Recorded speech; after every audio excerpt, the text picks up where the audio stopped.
ঢাকা ৮ আসন থেকে ইলেকশন করার ঘোষণা দেওয়া ফ্যাসিবাদ বিরোধী আন্দোলনের অন্যতম প্রতিনিধি ওসমান হাদি ইতিমধ্যে যে মানুষের ভালোবাসায় সিক্ত হয়েছে,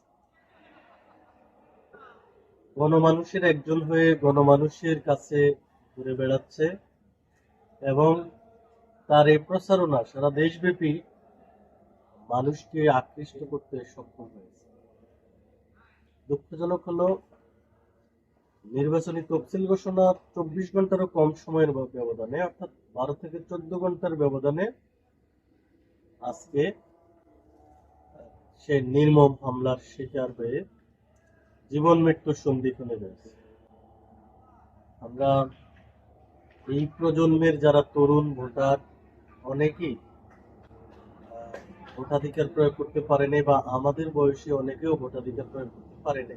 আমরা গত ৩টি নির্বাচন, দিনের ভোট, রাতের ভোট, বিনা ভোটে ১৫৪ জন নির্বাচিত হওয়া সহ এই বিষয়গুলো দেখেছি।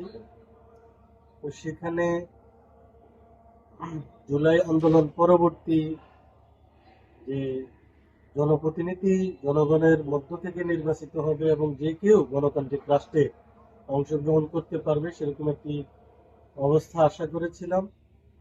কিন্তু আজকে যখন এই স্বল্প সময়ের ব্যবধানে এই দুর্ঘটনা, অপ্রীতিকর দুর্ঘটনা ঘটেছে, তখন যারা প্রার্থী হচ্ছে সাধারণ মানুষ এবং যারা নির্বাচনকে একটা উৎসবমুখর পরিবেশে দেখতে চেয়েছে ভোটার, সবার মধ্যে একটা শঙ্কার সৃষ্টি হয়েছে।